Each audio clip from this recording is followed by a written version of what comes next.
not the arm strength. It's the fact of like IQ of running it and for being in it for so long. And Teddy was there last year, so I'm not saying he's lack of experience. I guess it's just more rhythm once being on the field. I expect a couple games to kind of work out the kinks, basically. Don't get me wrong. I'm not saying like they can. I should started with saying I'm not saying that necessarily they should be saying Super Bowl. I do think they have a chance if they can get this thing going, if Teddy, and everybody can get comfortable.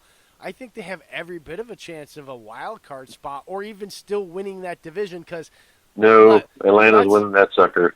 Let's look. Atlanta doesn't look that impressive either. Like, I mean, after the second half in Philly, I think that Philly lost just about every starter they had that was viable on offense to even try to answer back, and that game still came down to a bubble screen that was misplayed by the defense and let Julio Jones somehow be matched one-on-one on this. It was just a bonehead defensive lineup and a bonehead way to try to play it once the ball was snapped. Like, that game was not like they blew them out.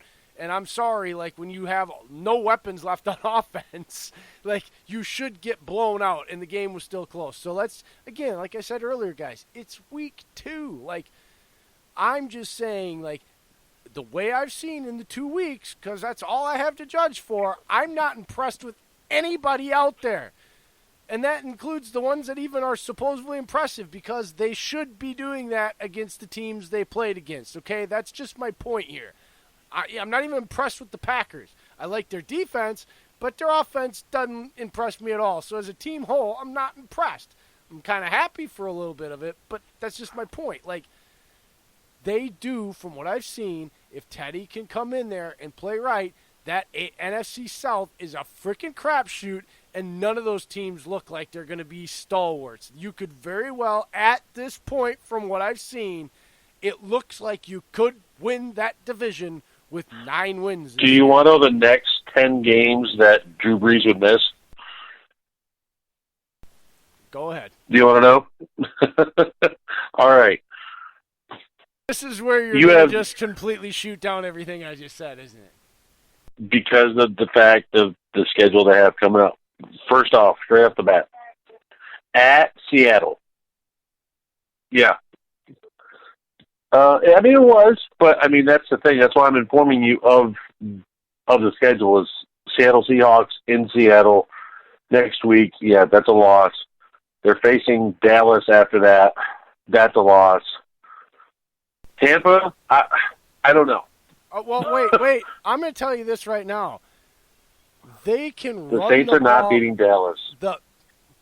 That defense, I'm sorry, but that defense does a lot of something that offensive line has never been good at, and that's running stunts, twists, and defensive line games. And still this day, when teams do it, they get home on Dak. The problem is they ain't played nobody that's got even a good damn defense or even an okay defense.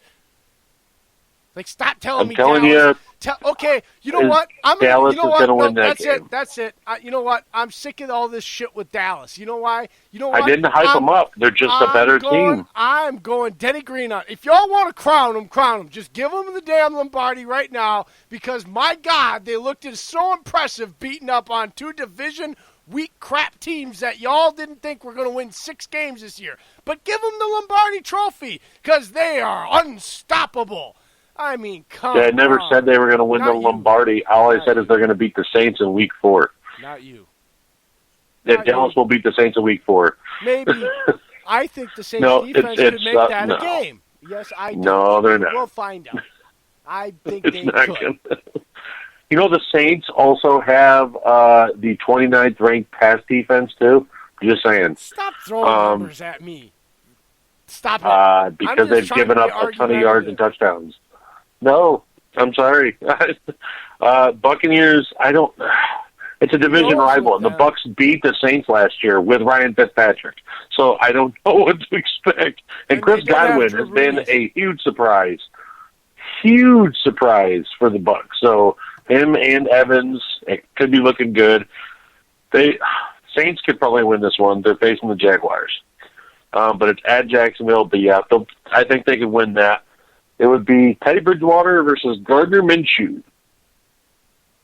Burn. Hey, That could be a very good game. You know what? Watch it be like a 35-35 game. That could, watch that be the highest scoring game of the entire 2019 season. Nah, I doubt it. Oh, stop and it. then Come on, the next you're not week, having any fun with me here tonight. None. The next week, because I'm being realistic. I'm being realistic. I'm not in realistic mode tonight, okay? I'm just not. You never are. I'm in fantasy world, okay? Anyways, Fantasy Files was last night. You're a day late, brother. And $1 short. You got 5 I can borrow? Anyways, next game, they're playing Chicago at Chicago. That defense is going to get to Teddy, and I hate to say it, but Chicago will probably win that game. Another one the Saints have a chance of winning. It's in the Dome in New Orleans against Arizona. I think they can win that game. So in that stretch, they would be 2-6. So hold on. 1, 2. Yeah, 2-6 by my cards. They'd be 2-6 in that stretch. And then 2 more games. And then hold on. And then Teddy Bridgewater says, they say, hey, Teddy, you're 2-6. Do you feel like you still have a shot at the playoffs? And Teddy looks at the camera, winks, and says, well, of course. All we got to do is run the table. That's not going to happen.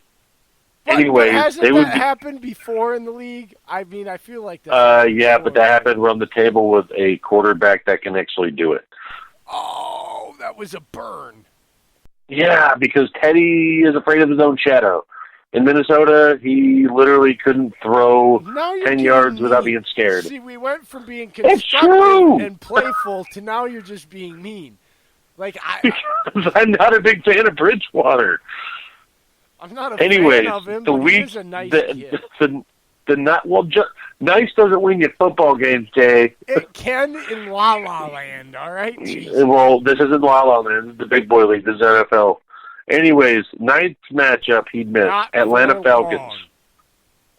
Atlanta Falcons, I see Atlanta taking that. Another 50-50 after that. The last game Drew would possibly miss is Tampa.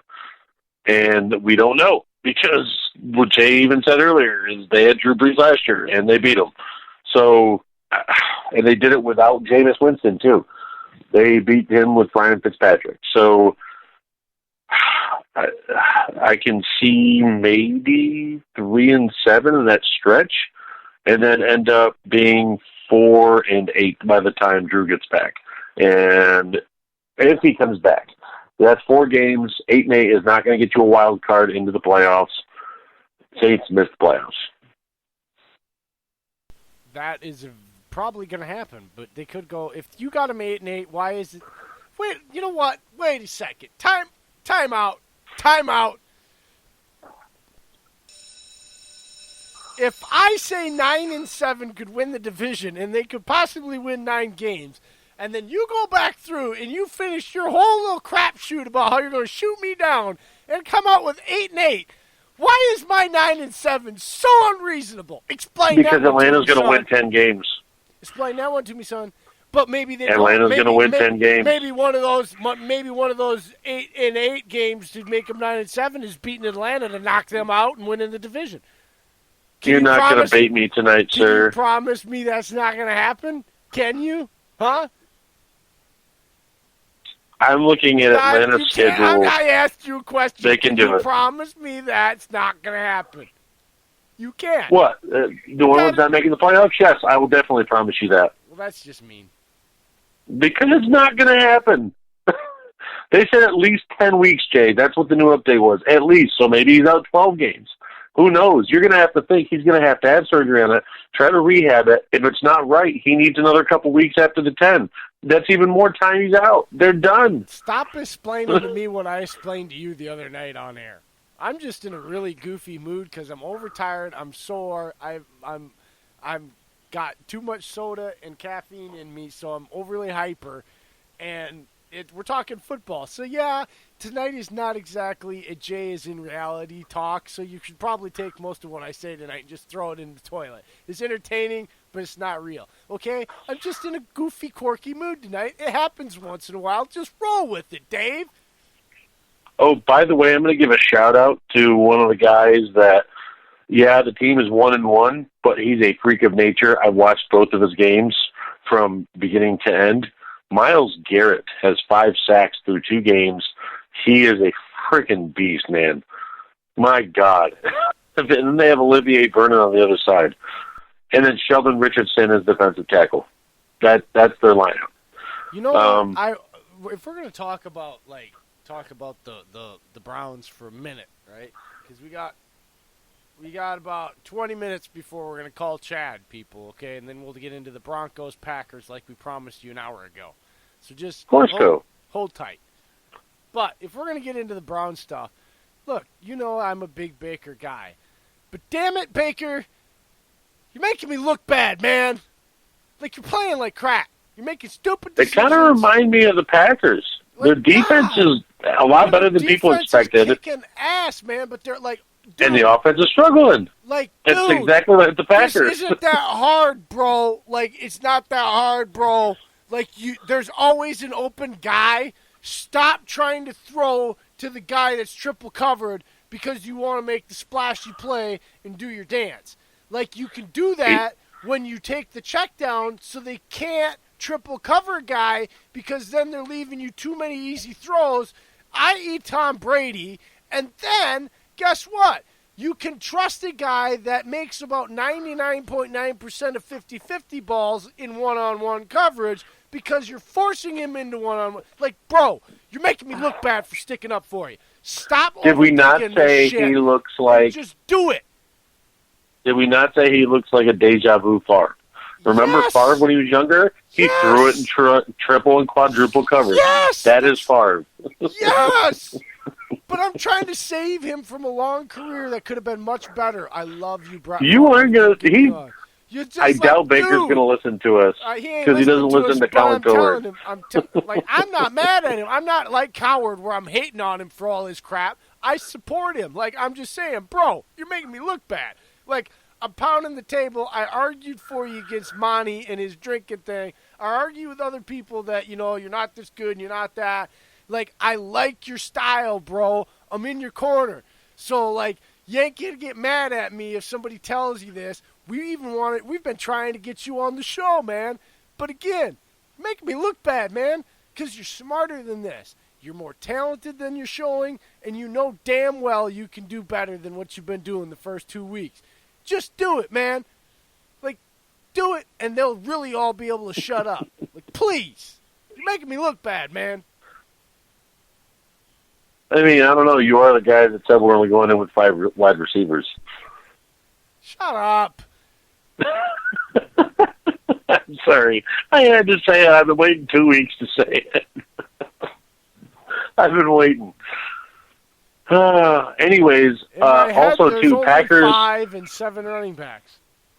The Packers end up signing yesterday Tremont Smith. Not Tremont Williams, Tremont Smith, but with an E between the R and E, or the R and the M. But hey, you know what? Gutekunst with all the Smiths he signed before, and Zadarius and Preston. As I read on Twitter the other day, give me all the Smiths because until Goody strikes out, I'm on board. The guy runs a 4.3 40, really good in the return game, so that's why we traded Trevor Davis. Cheaper option. We're not paying him draft pick money. I mean, so we're not. He basically, I think Gutekunst is looking towards the future.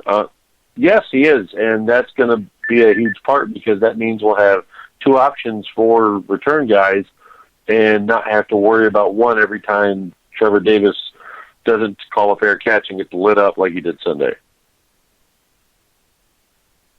Well, yeah, okay. That scared the hell out of me. I thought a fumble was coming out. Whew! Amir Abdullah lit him up, and I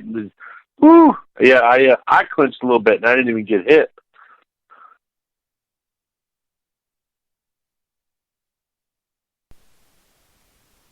I thought he did too, and then he held on to it. I think how hard Abdullah hit him kept the ball in his lap. That's what I think happened. I honestly think that he got knocked out for a split second, and he, like, death clinched it. That's what I think happened. Death clinch, really? We coming up with a death clinch? Well, like when you get knocked out and your muscles stiffen.